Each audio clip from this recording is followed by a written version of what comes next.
He tried to abduct my friend. This happened about 2 years ago. I was hanging out with my friend Ivana at a bar. It was around 9 p.m., and we were just chatting and getting a few drinks. She's telling me about a guy she's been talking to on Tinder.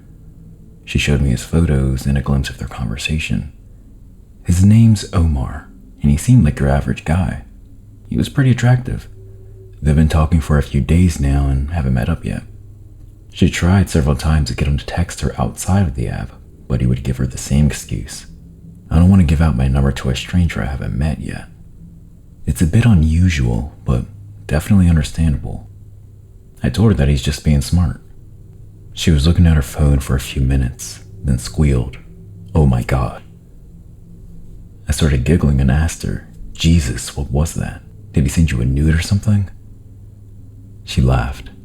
"No, but Omar wants to meet." I told her to go for it, and if she wants, I can leave. She said, "He wants me to come over to his house." I immediately said, "Oh, hell no." She seemed to agree and continued to respond to Omar. I was now hesitant of leaving because a part of me is scared that she would change her mind. I told her to tell him to meet her at the hookah bar across the street. She thought it'd be weird to meet him with me with her. I told her I'll head over there and act like I didn't know her and just sit across from her. She said okay, and left. It was now 10:20, and it's been about 15 minutes since she left. I proceeded to go across the street. I went to the bar, and after ordering my blueberry mint, I looked around trying to find her. I saw her sitting at the table closest to the door across from Omar. I sat at the table across from him and started smiling from excitement because I found this whole thing so entertaining. I have a great view of her face and his back. Ivana seemed to be happy and laughing while talking to him. She was really cute. I got my order and I just sat there playing with my phone. I was texting my boyfriend and telling him what was going on. While I was in the middle of typing, I got a text from Ivana. "Amy, I don't know about this." I looked up and saw her face. She seemed pretty uncomfortable. Being the nosy-ass friend that I was, I asked, "What's wrong?"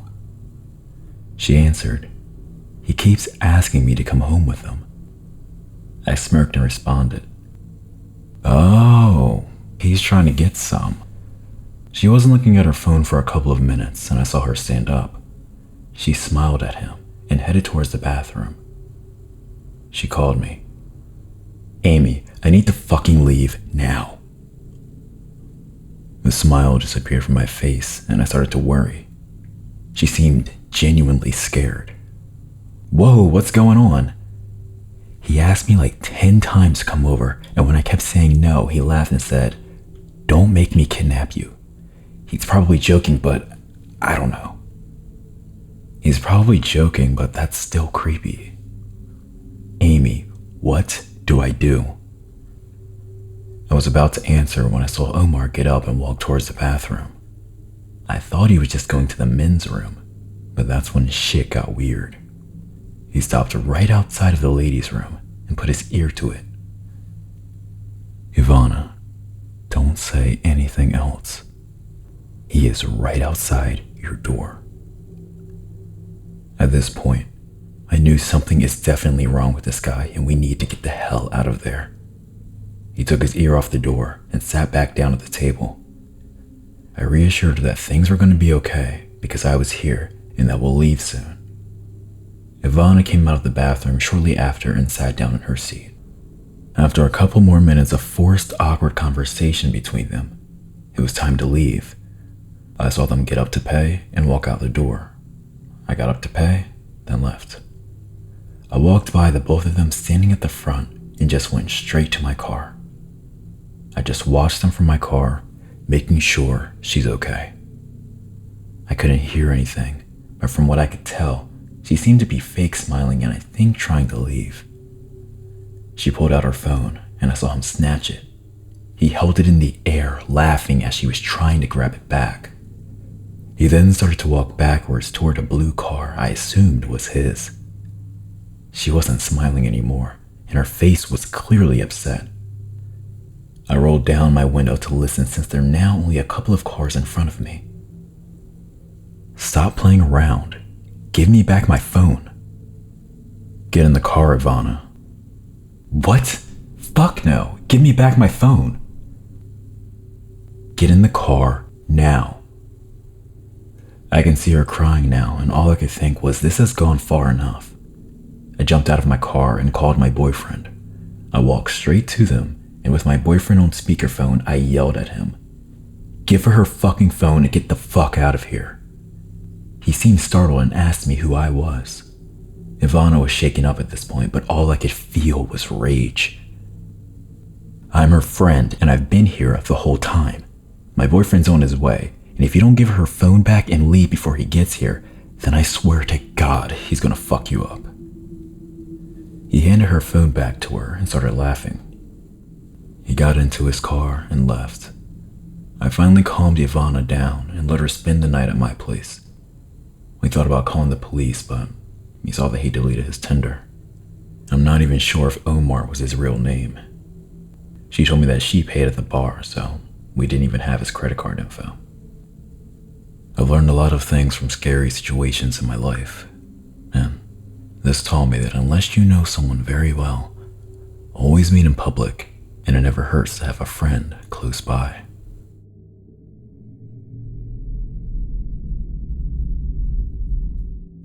Grinder guy, let's not meet again. So, this happened while I was still living in St. Louis. I have since moved to Chicago. 2016 was a wild year for me, full of coming out of my shell and self-discovery.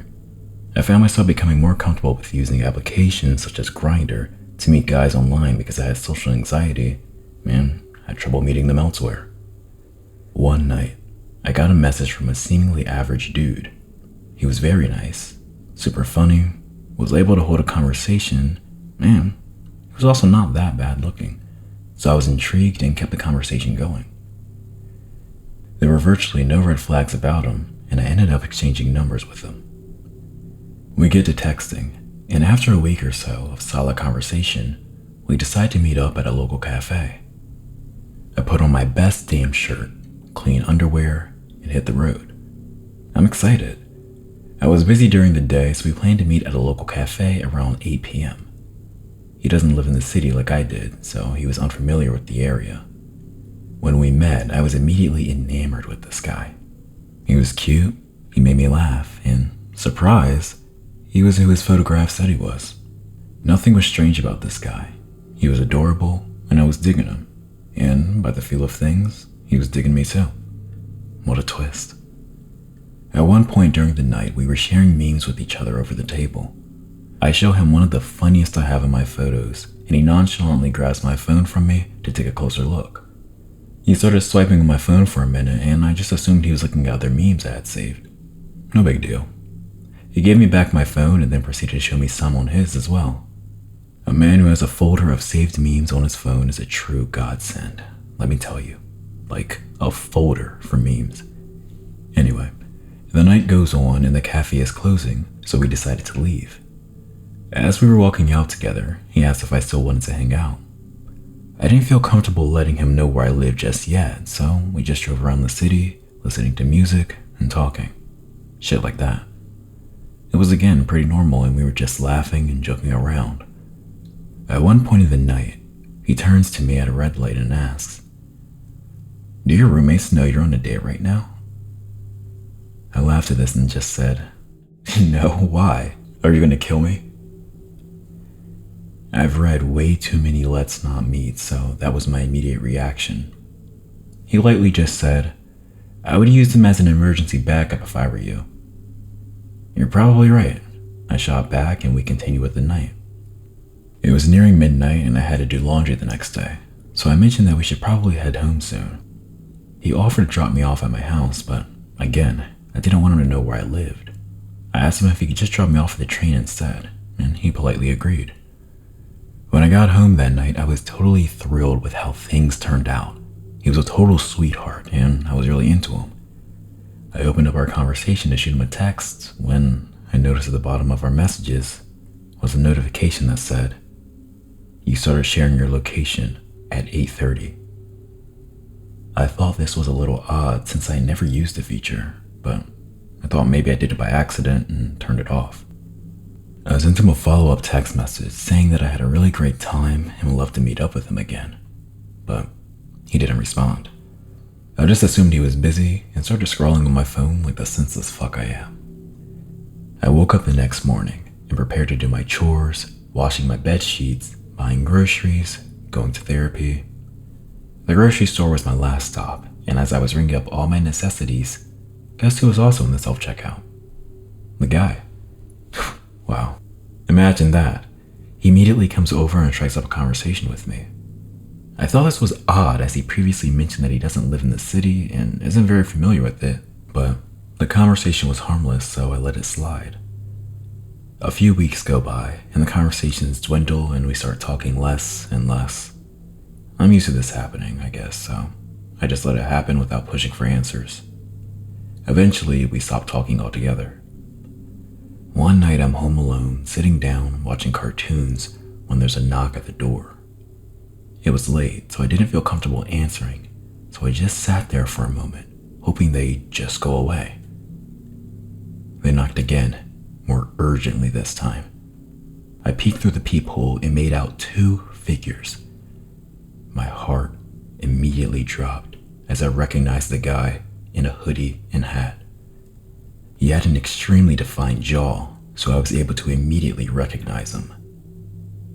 I freaked the fuck out and called one of my roommates to come home and that it was urgent.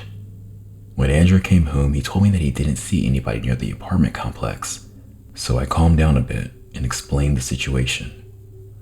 It was also during this calming down period that I realized he found out where I lived by the location sharing he turned on while we were at the cafe.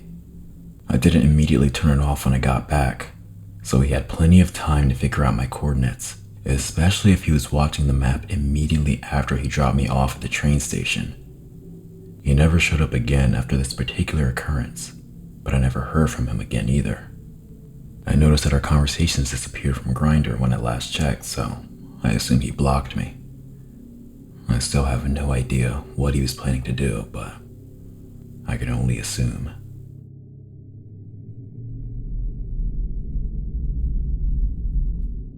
My now ex-girlfriend harassed me for days. So, I matched with this girl on Tinder, Jenna. Jenna and I went on our first date on January 26th. She knew I was out of a long-term relationship and still maintained occasional contact with my ex, Mary.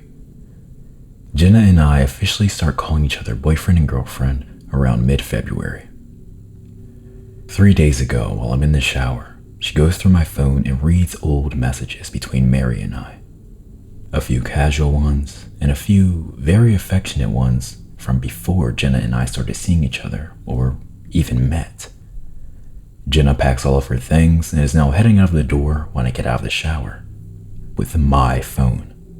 She texts a bunch of people saying things like, "I'm an asshole," and "Mary is a manipulative bitch." She hacks into my Facebook and makes a post calling Mary a whole slew of names and blocks and unfriends several of my friends. She does a similar thing with Twitter. I get a hold of a coworker's phone, use it to try to contact her, and sign back into my Facebook. But once she realizes I did this, she changed all my passwords and my email password as well. Eventually, she tells me she wants to talk this out, and to meet at my place. I play along so I can get my phone and passwords back. She gives me my phone and makes me call Mary and tell her I'm cutting her out of my life. I got a hold of Mary earlier and warned her something like this might happen. Mary and I pretended to have a very convincing argument over speaker so Jenna could hear. Jenna gives me my passwords and I immediately change them. I tell her she should leave and she doesn't understand why I want her out of my life. She goes home very upset about me breaking up with her over this. Jenna starts posting and commenting on my Facebook, and I block her.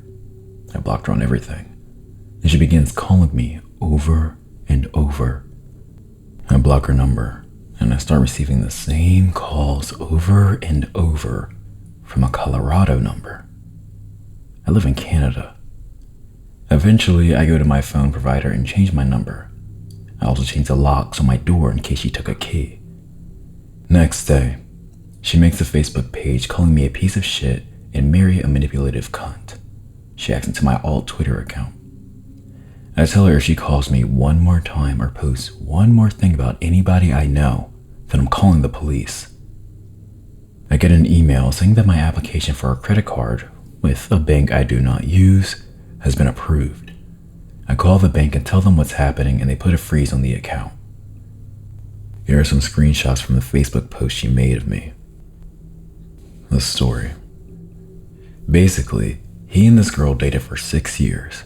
She left him for another guy at work, and because she wasn't attracted to him anymore, she told him she'd break up with the new guy so they could get back together. Over and over and over again. After that, she chose another guy and continued to lead him on, back and forth for a year and a half. They're both currently in separate relationships, and she still has tried to get him back, going so far as to kiss him. The truly sad part? They both know he's only a backup option for this girl. He will never be a priority, and yet he still clings to her. What true love? Several friends have told me to call the police, and I finally realize enough is enough. The police come and tell me that she has some sort of file with them and that her name isn't even Jenna. It's something completely different. They issue a warning of harassment, and if she tries to contact me again, I call the police and she gets arrested. On Monday, I have to call the fraud people and get all my accounts frozen and investigated and all that stuff. I realize this is a lot, but this is actually a pretty bare bones version of the story. Basically, the reason I'm posting this is now that the police got involved and I've had my locks changed and my number changed and all is solved, I'm starting to feel the emotional damage of being abused and harassed by someone I was really starting to care about, and I don't know how to deal with it.